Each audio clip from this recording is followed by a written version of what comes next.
Okay, so another video here, just on my YouTube. I don't have a theme really going for this yet, but I'm just going to kind of talk about topics as I see fit.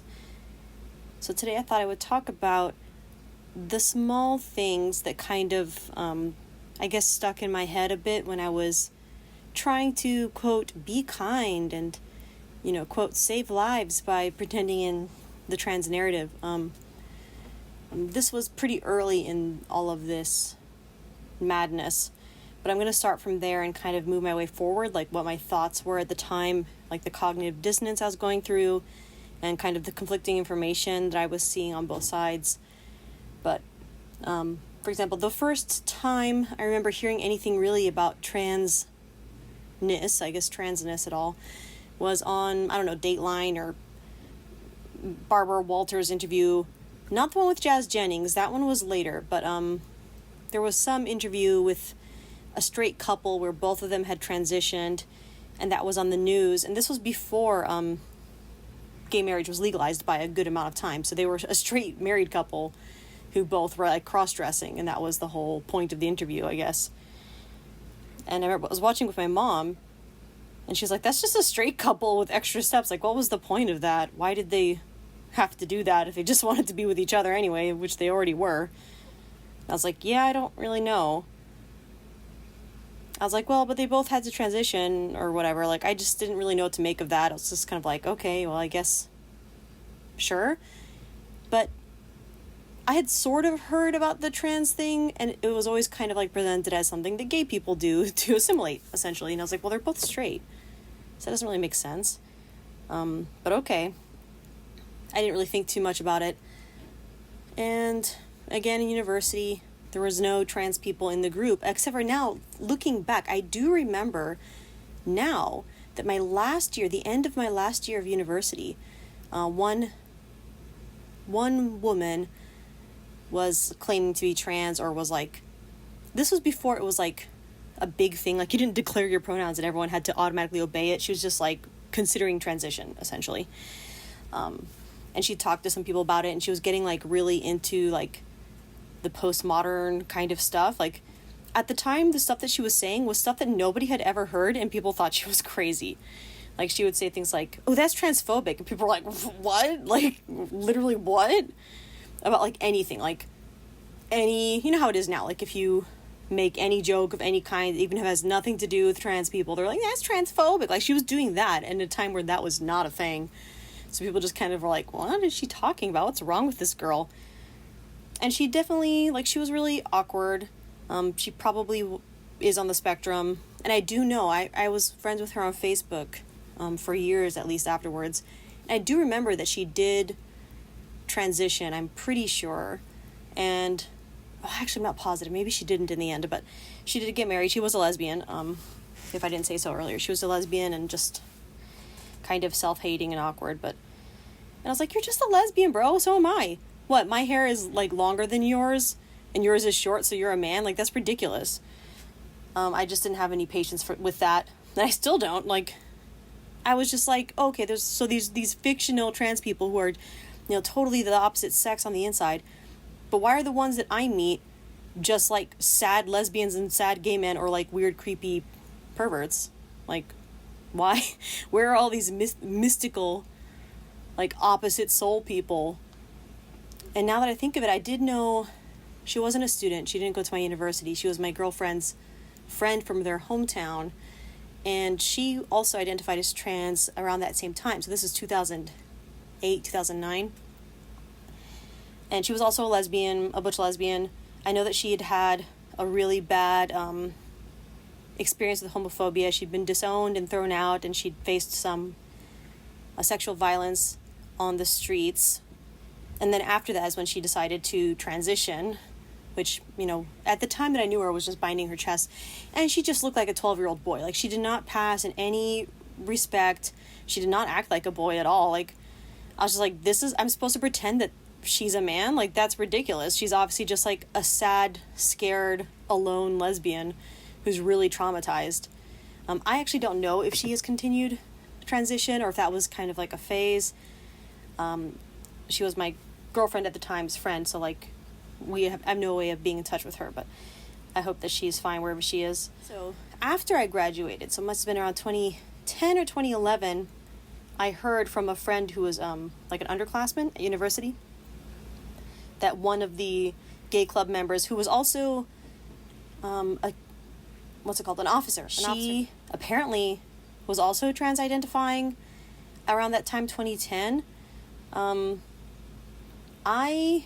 know, again, I knew her better because we were both officers in that gay club for a few years, even though she was, I think she was 1 or 2 years younger than me, so I graduated and she was still there.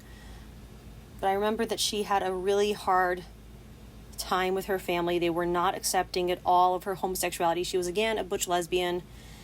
She was Black, and her family just didn't find the way that she looked and acted to be acceptable, or the fact that she was obviously, homosexual was not acceptable at all to them either.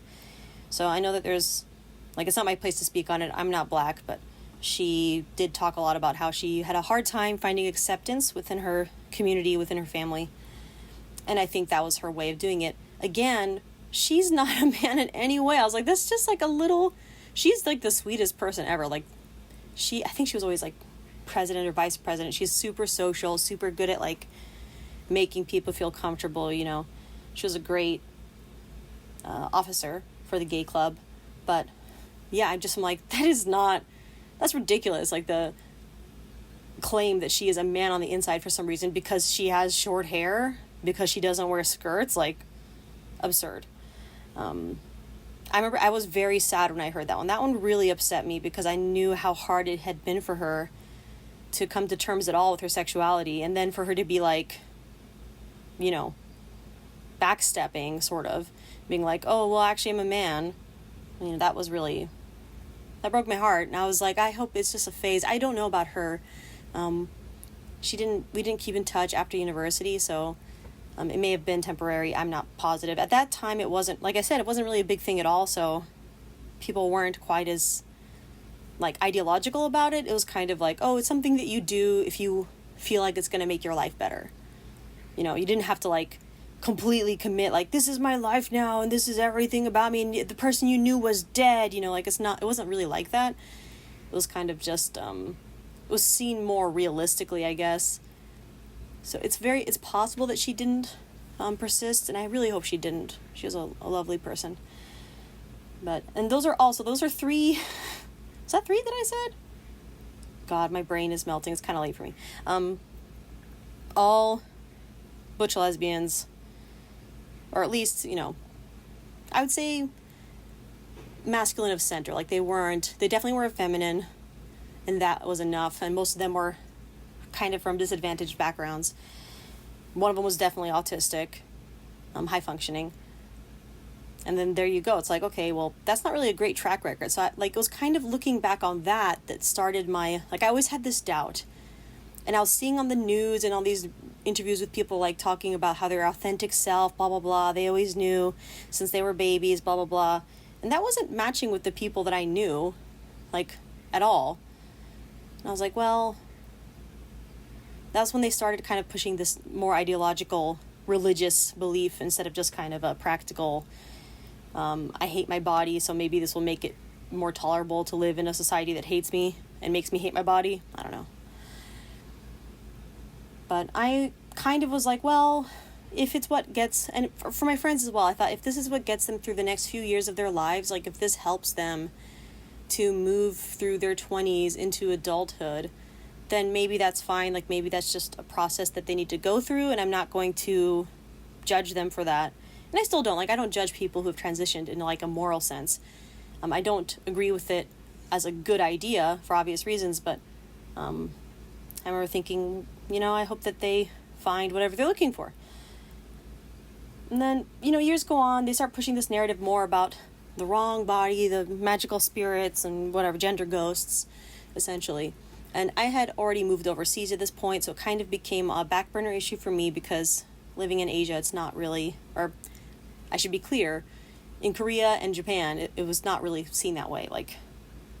There was not such an ideological approach to it, and it wasn't really a main issue anywhere. So I wasn't really thinking about it. I was kind of just focusing on my career and my life. But I remember there was small stuff that would come up in the news internationally, like talking to friends and family. Like one of the ones that was pretty early was, I'm going to butcher her name, like what was her name? Chimanda? I'm going to put it on the screen because I can't say it. I actually have never heard it said now that I think of it. And she was being like, quote, canceled for saying that, you know, women are women and trans women are trans women. They're not the same thing and they don't have the same issues. And people are like, oh my God, what a transphobe. She's an evil white turf or whatever. It's like, this doesn't make any sense. Like, of course, in like the entire world, besides whatever super privileged Western places, like feminism is still feminism. It's still for females. Like, what she said is completely non-controversial. And people were acting like, oh my God, that's so offensive. It's the worst thing ever. Can't believe she said that. I'm like, well, it's just kind of like an honest, obvious observation, isn't it? Like, you would think that trans people would agree. Like, women don't have to deal with transition or health-related problems that come with transition or any of those things. I'm like, that seems weird that they would be offended at someone pointing that out. What? So that one really kind of like stuck in my mind. And then it continued. I remember another moment where I was like, this doesn't really make sense at all, was when, I don't remember which company it was, there was some producer of feminine products where the wrapper of the pad or the tampon had the little Venus symbol, the female symbol, on the wrapping, just part of their pattern.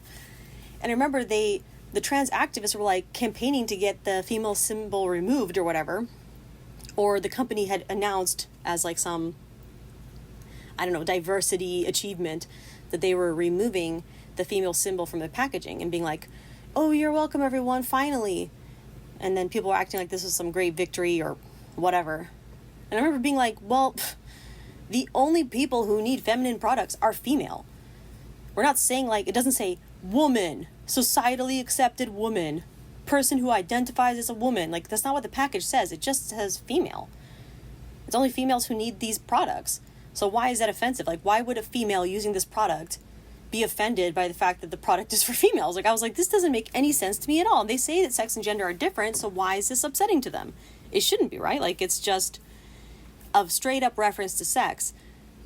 They say that sex and gender are different, but here they are, like, throwing a fit over something that refers to the sex of the people using the product. That was one of the last straws where I really realized at that point that they weren't trying to abolish gender. They were trying to abolish sex, biological sex, as a class. And that was not okay with me. And I started to kind of read a little bit. And then right around, this is over the process of years. Years later, the non-binary thing started happening when the trans nonsense like really kicked off in 2014, 2015. And that was it. I was like, nope. Nope, I tried. They're like, you have to listen to trans people. You have to listen to non-binary people's experience and read their writing, and then you'll understand. Yeah, well, here's the thing. I read a lot. I read over 100 books a year on average. At that time, I didn't, but now I do. And that's when I started reading. So I was like, okay, I'm going to start reading. I'm going to read everything these people write. Surely, they'll explain it to me, and I'll say, aha, I've got it. I'm a pretty bright person.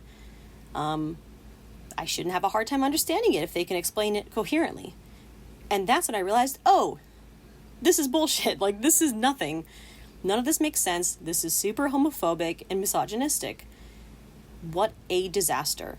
And that was before things really started kicking off with, like, transitioning children.